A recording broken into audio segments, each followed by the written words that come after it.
Aujourd'hui, je voulais aborder avec vous le thème du mouillage principal, de la ligne de mouillage principale. Donc dans cette vidéo, on va parler d'encre, on va parler de ligne de mouillage, on va parler de chaîne, de câbleaux, d'émerillons, de manilles.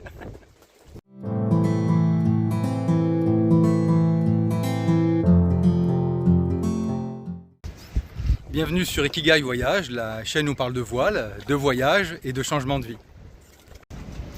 Lorsqu'on voyage en bateau, il y a deux choses qui sont très importantes. La première, c'est de pouvoir dormir l'esprit tranquille.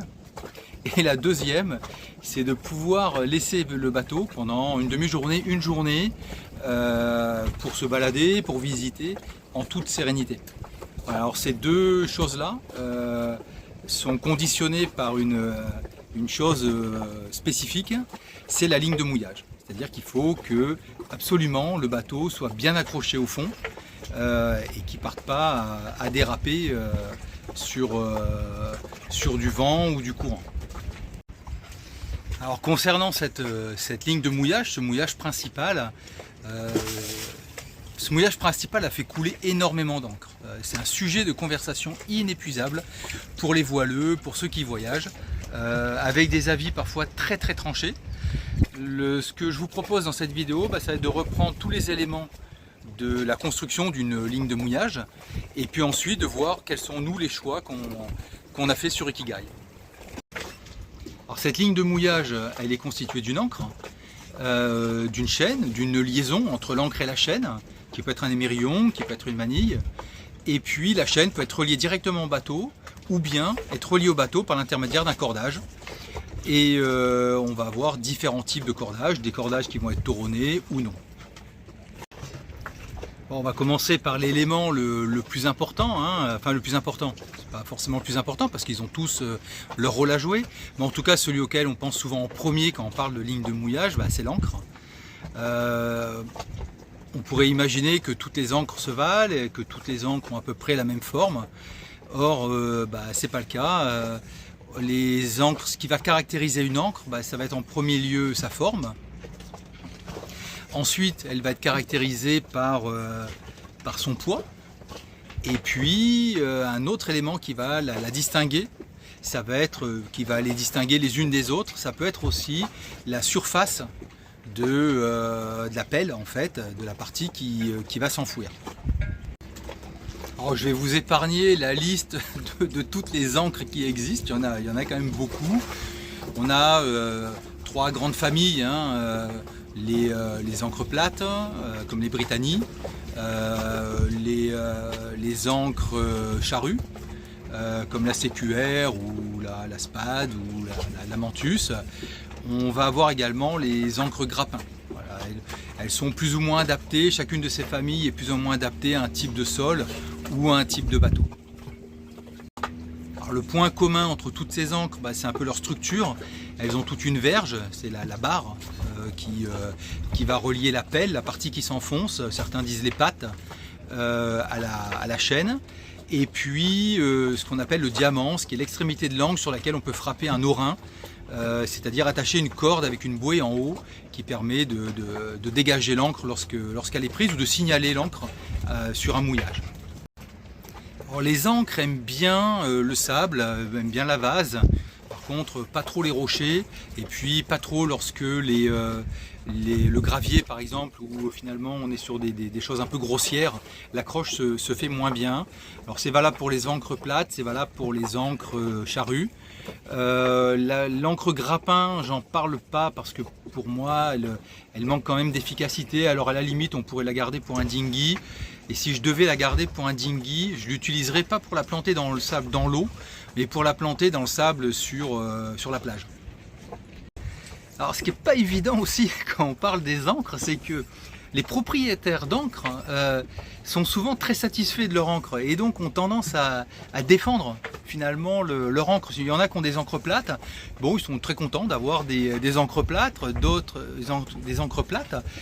d'autres vont avoir des encres charrues, ils vont se dire mais moi j'ai jamais dérapé avec ça. Donc c'est pour ça que le sujet de la ligne de mouillage est souvent sujet à controverse en fait.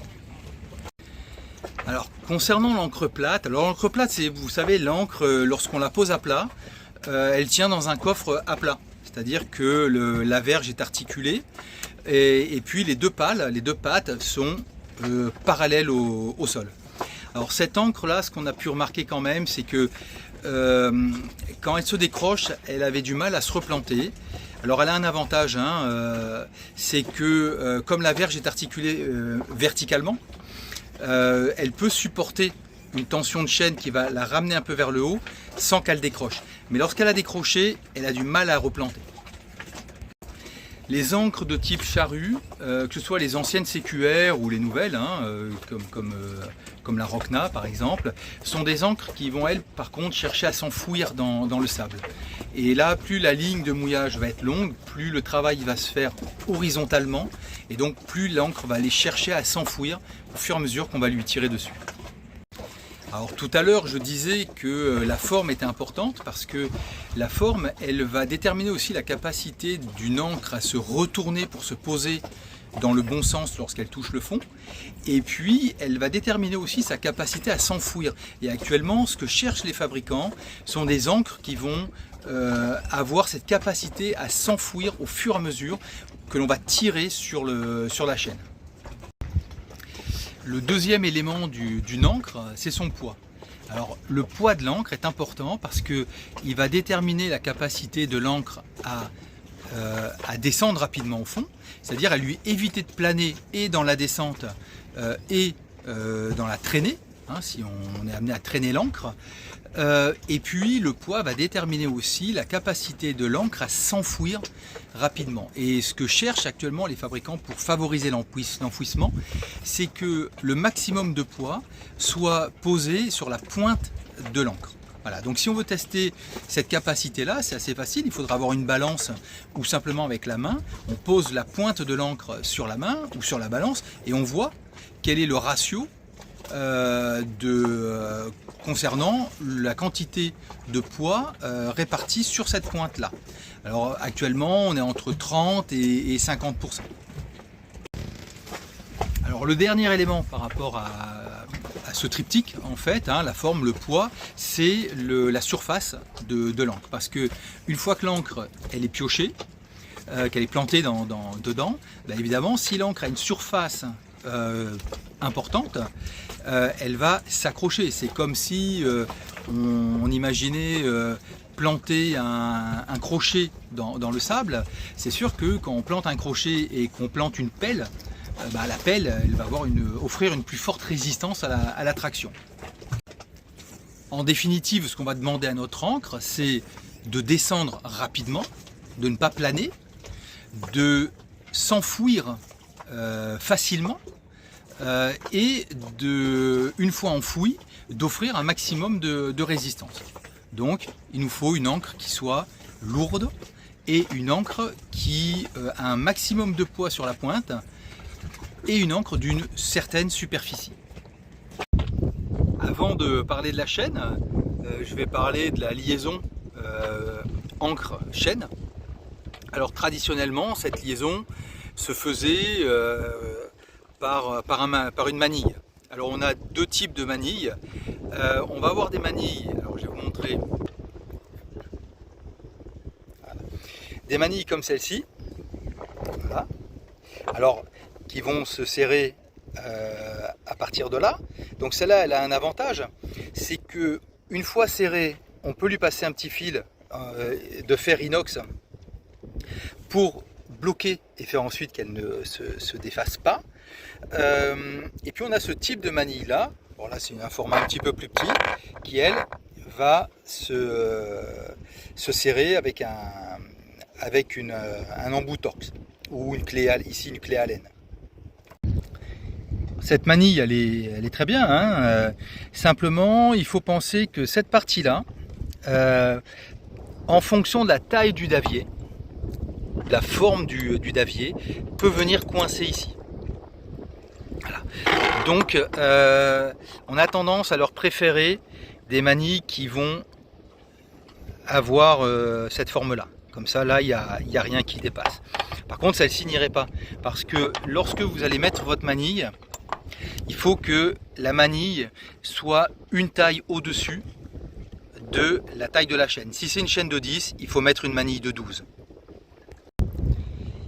Alors les puristes vont vous dire que comme votre encre est en acier galvanisé et que votre chaîne est en acier galvanisé, il faut mettre une manille en acier galvanisé pour éviter les phénomènes d'électrolyse. Alors c'est très bien, hein, certains mettent une manille en inox. La manille en galva, acier galvanisé, on peut avoir du mal à la desserrer quand elle a passé longtemps sous l'eau lorsqu'elle a fait un certain nombre de saisons. Et de toute façon, si vous avez des émerillons à la place des manilles, ou en plus des manilles, les émerillons, eux, sont de toute façon en inox. Quel que soit le type de manille, que ce soit celui-ci, celle-ci ou celle-ci, et même si sur celle-ci on peut mettre un fil de fer pour l'empêcher de se défaire, je lui rajoute toujours un produit comme ça, c'est du bleu, qui se met sur le filet et qui fait un système de frein filet. Alors le bleu est bleu, ne prenez pas le rouge parce que le rouge c'est de la colle et vous aurez du mal, c'est de la vraie colle, vous allez avoir beaucoup de mal à le défaire ensuite. Celui-là il est fait pour, alors il y a différentes marques, hein, mais celui-là il est fait pour être serré. Une fois qu'il est serré, c'est bloqué, mais par contre on peut le débloquer. Concernant l'émerillon, vous avez son rôle, ça va être de permettre à la chaîne et à l'encre d'avoir une certaine mobilité l'une par rapport à l'autre. Voilà. Donc vous avez différentes formes d'émerillons, ceux qui vont permettre à l'encre de tourner sur elle-même alors que la chaîne reste en place. On imagine que la chaîne est verticale et qu'il y a l'encre au bout. L'encre va pouvoir tourner sur elle-même alors que la chaîne reste verticale. Ça permet de replacer l'encre dans le bon sens lorsqu'on veut la remettre sur le davier. Ensuite, il y a des émerillons qui vont aussi permettre une forme de rotation latérale. Voilà, bon, les fabricants sont très imaginatifs hein, par rapport à tout ça. Il faut voir par rapport à son bateau, par rapport à sa manière de fonctionner, ce qui est le plus simple. Ensuite, on a notre chaîne. Alors, il y a deux aspects par rapport à la chaîne. D'abord, sa nature. Est-ce que c'est une chaîne en inox ou une chaîne en acier galvanisé? De plus en plus, on voit apparaître des chaînes en inox, mais bon, c'est quand même le prix est quand même extrêmement cher par rapport à de l'acier galva. L'acier galvanisé, c'est de l'acier avec une couche de zinc par-dessus qui lui permet d'éviter tous les phénomènes de corrosion, en fait. Enfin, d'éviter, de limiter, parce que l'acier et l'eau, ça n'a jamais fait bon ménage et ça fera jamais bon ménage. Vous avez deux normes qui régissent la vie de nos chaînes, c'est la norme ISO 4565 et la norme DIN 766. Ensuite, une autre information que vous allez retrouver à propos des chaînes, c'est le grade de l'acier, c'est du grade 32, c'est ce qui détermine la résistance réglementaire par rapport à l'acier. Ce qui va caractériser notre maillon, ça va être son diamètre, ici. Voilà. Donc ici, c'est un maillon de 10. Donc ça veut dire 10 mm. Ça va être la longueur extérieure du maillon. Là. Ça va être sa longueur intérieure. Ça va être sa largeur. Et sa largeur également intérieure. Et c'est ce qui fait la différence entre la norme ISO et la norme DIN. C'est-à-dire que la norme DIN, les maillons vont être un petit peu, le pas va être un petit peu plus long que celui-là. Donc il faut vérifier sur votre barbotin, ici là, que quel est le type de maillon, qui va être accepté. Alors, si vous ne retrouvez pas l'information sur le barbotin ou sur le guindeau, vous pouvez le retrouver dans le manuel du propriétaire. Normalement, ce type d'information doit être mentionné. Alors, ce qui nous intéresse, au-delà de la résistance de la chaîne. Donc la résistance, elle nous intéresse. Donc elle va être reliée au diamètre du maillon. Donc forcément, une chaîne de 8 est moins résistante qu'une chaîne de 12. Ce qui va nous intéresser, c'est son poids aussi. Alors il faut savoir, à titre d'exemple, qu'une chaîne de 10, alors je prends la chaîne de 10 parce qu'elle équipe énormément de bateaux, ce diamètre-là équipe beaucoup de bateaux de croisière. La chaîne de 10 a un poids de 2,25 kg au mètre. Donc quand vous avez 10 mètres de chaîne, vous avez 22,5 kg au niveau du poids que représentent ces 10 mètres de chaîne. L'entretien de la chaîne aussi va garantir la longévité de la chaîne. On est censé quand même rincer régulièrement la chaîne à l'eau claire. Alors quand on est en croisière, c'est pas forcément évident parce que il faut trouver de l'eau douce pour rincer la chaîne, et puis il faut quand même une bonne quantité d'eau, donc c'est pas toujours évident de le faire comme on peut le faire facilement lorsqu'on est au ponton ou lorsqu'on a une place à l'année dans une marina. Un autre élément par rapport à sa longévité, ça serait de retourner régulièrement la chaîne, ça veut dire au moins une fois par an, c'est-à-dire que ce qui est le début de la chaîne, ce qui est mis à l'ancre, en fin de saison, on va venir le mettre sur le point d'étalingure, et la partie qui était à l'étalingure, on va venir la mettre à l'ancre. En fait, on va inverser la disposition de la chaîne, ce qui permet de ne pas avoir toujours la même partie de la chaîne qui est immergée, parce qu'on sait que la fin de chaîne, elle voit beaucoup moins l'eau que le début de chaîne. Donc c'est une bonne habitude que d'inverser la chaîne régulièrement. Selon les lignes de mouillage, on peut avoir que de la chaîne, ou bien avoir un morceau de câbleau. Alors un morceau de câbleau, c'est une amarre, du bout, qui va venir faire la liaison entre la chaîne et la coque. Alors si on a du tauron, parfois cette amarre, ce bout peut y avoir une épissure sur un certain nombre de maillons de la chaîne, c'est-à-dire qu'on va détourner le câbleau pour venir entortiller sur, dans mon souvenir, une douzaine de maillons au minimum, chacun des taurons. Une autre manière de faire, c'est de faire une épissure. C'est ce qu'on fait lorsqu'on n'a pas des amarres avec des taurons, c'est de venir faire une épissure et de mettre une manille. Alors souvent l'œil épissé, il est renforcé avec un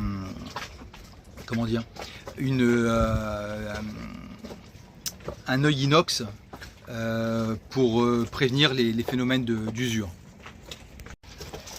On a notre ancre, on a notre chaîne. L'ancre et la chaîne sont reliées par une manille, un émerillon ou les deux. Ensuite, on a du câbleau ou pas, mais cette chaîne ou ce câbleau, il va bien falloir le relier au bateau. Alors on va le relier, c'est ce qu'on appelle un point d'étalingure, et ce point d'étalingure, cette étalingue, est faite avec du bout. Alors pourquoi? Parce qu'il faut pouvoir couper cette étalingue si on a besoin de lâcher la totalité du mouillage pour une raison X ou Y. Donc une bonne précaution, c'est d'avoir un couteau dans la baille à mouillage à côté du point d'étalingure, et d'avoir cette étalingure. Cette étalingue, elle n'est pas, c'est pas la peine d'avoir du gros bout dessus. On va pas travailler à l'arrachement. Ce point-là n'est pas fait pour retenir toute la chaîne de mouillage lorsqu'on est à l'ancre. Ce point-là est simplement fait pour solidariser la chaîne ou le câbleau au bateau, pour pas, en cas de fausse manœuvre, voir partir toute la chaîne ou toute la ligne de mouillage à l'eau. C'est simplement une forme de retenue. Donc on n'a pas besoin d'avoir quelque chose d'hyper costaud. Simplement, il faut pouvoir le couper pour tout lâcher si on en a besoin. Pourquoi avoir de la chaîne, c'est important? Quel que soit, qu'on soit en tout chaîne ou en ligne de mouillage mixte, moi je ne vais pas faire un débat là-dessus. Je vous donnerai mon opinion après, mais ça reste mon opinion. et donc ça n'a pas non plus valeur universelle. En tout cas, pourquoi on a besoin d'avoir du poids de chaîne? Pourquoi on a besoin d'avoir de la chaîne? Je viens de le dire, c'est par rapport au poids. Parce que la chaîne, elle coule, elle va venir se poser sur le fond, et lorsqu'avec le bateau vous allez tirer dessus, elle va venir tirer l'ancre le plus horizontalement possible. Parce que lorsque l'ancre est tirée horizontalement, elle s'enfouit, mais si on la tire verticalement, ou à 45 degrés, elle va se décrocher. Alors c'est ce qui se passe quand on remonte l'ancre. Quand on remonte l'ancre, on ravale de la chaîne, et puis on arrive à un moment donné, on est quasiment à pic au-dessus de l'ancre, et peut-être il reste 3-4 mètres de chaîne au fond. À partir du moment où on va commencer à tirer verticalement, la verge va se relever, et là l'ancre va décrocher. Donc nous on a besoin d'avoir du poids.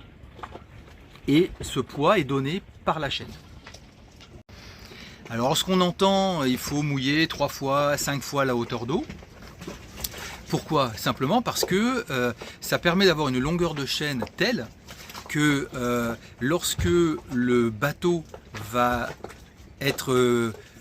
aller vers l'arrière et va tendre la chaîne, parce qu'il y a du vent par exemple, la chaîne une fois tendue va être sur un angle qui va être inférieur à l'angle auquel l'ancre va décrocher. C'est simplement pour ça qu'il nous faut une bonne longueur de chaîne. L'autre élément, c'est qu'une bonne longueur de chaîne va assurer aussi l'élasticité du mouillage. Et l'élasticité du mouillage, elle n'est pas donnée que par le câbleau. Parce que le câbleau, il n'est pas fait avec des cordes d'escalade. Les cordes d'escalade, elles ont un coefficient de détente de 30%. Même du tauronné n'a pas un coefficient de détente de 30%. C'est pas possible. Donc vous avez votre longueur de chaîne qui est posée au fond. Ensuite, donc elle est posée au fond, elle va remonter verticalement.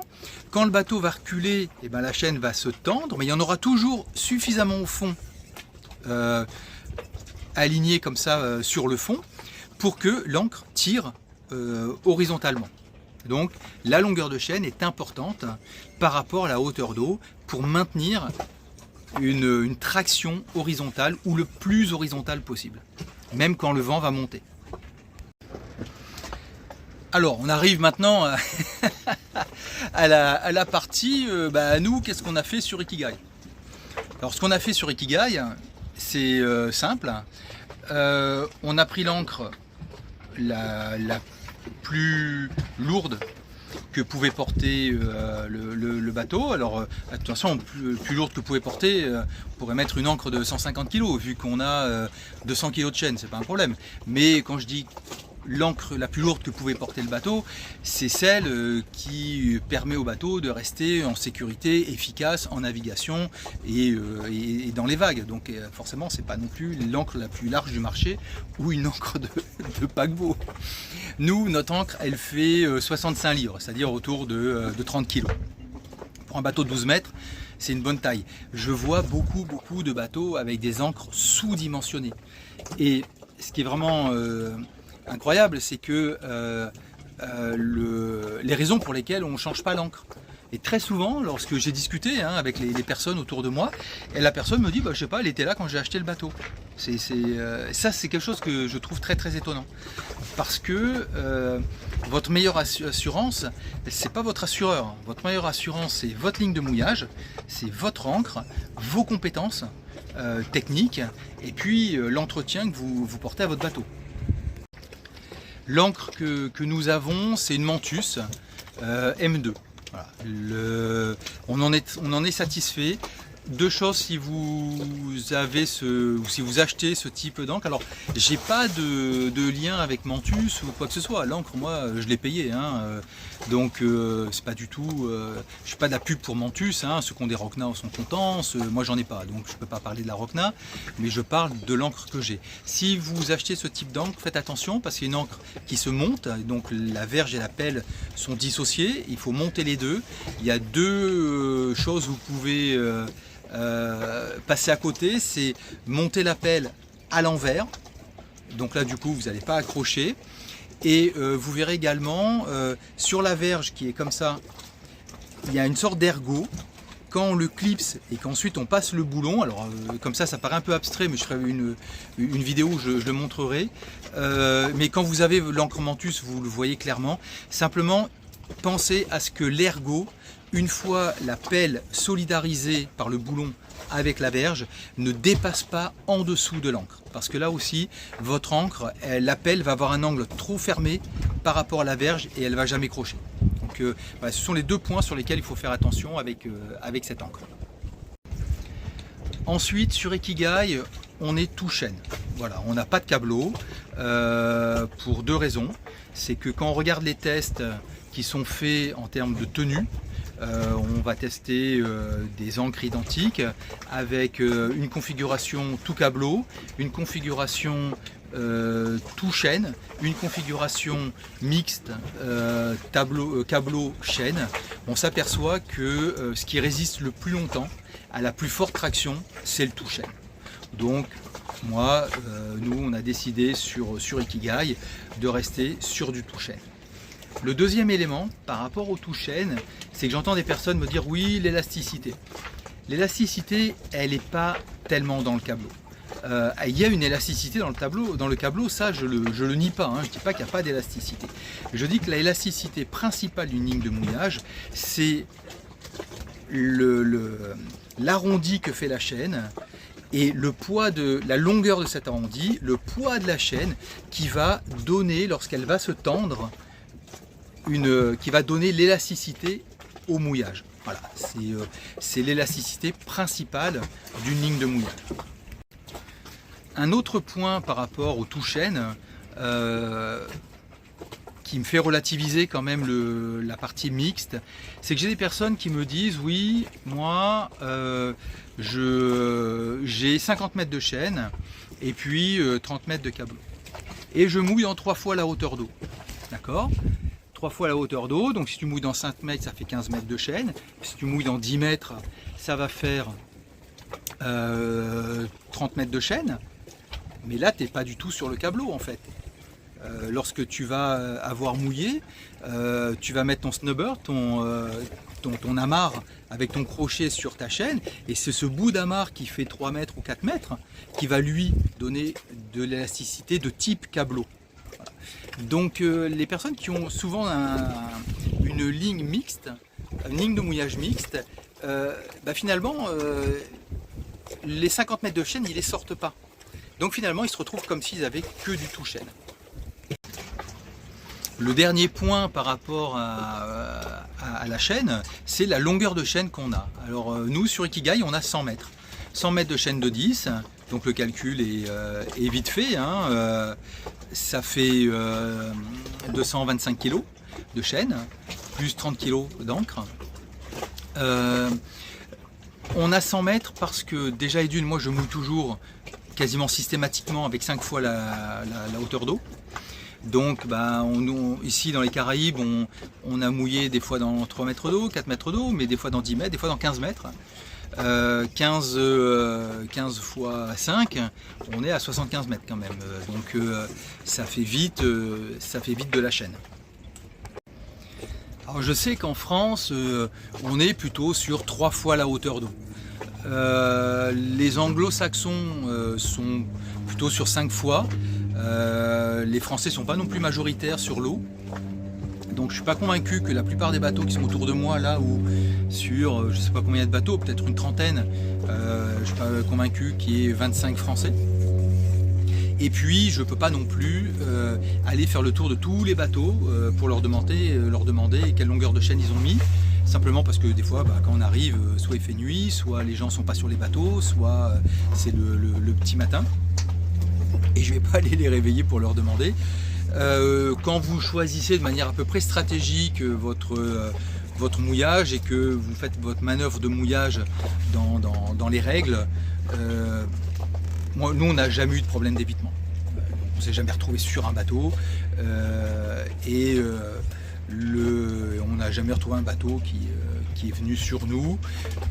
On prend des précautions particulières quand même lorsqu'on sait que sur certains mouillages, le bateau peut tourner à 360. Il y a des mouillages où le bateau ne tourne pas à 360. Il peut pivoter autour de sa quille, mais pas aller faire le 360 sur son rayon complet au niveau de l'épitage. Si je résume le choix d'Ikigai, il est simple. Une Mantus M2, c'est-à-dire une encre nouvelle génération, des encres comme les Rokna, les Spad qui ont tendance à s'enfouir et qui ont beaucoup de poids sur la pointe. Une encre lourde pour pas qu'elle plane et du tout chêne. Voilà.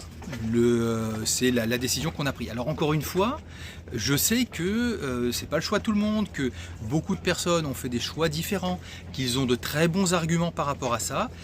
On en a écrit des livres, on peut en faire des soirées complètes de discussions entre copains autour d'un verre.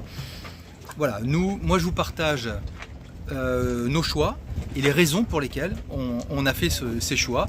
Et je vous souhaite de trouver vous les solutions qui sont les plus adaptées. Et puis parfois il faut tâtonner. Parfois on essaye d'une certaine manière et puis au bout de quelques mois, quelques années, on se dit non, finalement j'aimerais bien faire autrement. Voilà, donc pour faire cet autrement, c'est quand même bien d'avoir des avis différents de personnes qui fonctionnent différemment. On est loin d'avoir fait le tour du sujet, hein. On pourrait faire plusieurs vidéos uniquement sur l'encre, sur la chaîne. Voilà, le but c'est de vous donner suffisamment d'éléments pour peut-être confirmer des choix ou envisager des choix futurs parce que vous êtes en réflexion par rapport à ce thème qui est quand même un thème crucial, le thème de la ligne de mouillage sur nos bateaux. Si cette vidéo vous a plu, si elle vous a intéressé, n'hésitez pas à la liker, à vous abonner, à la partager. Et moi je vous dis à bientôt pour une prochaine vidéo.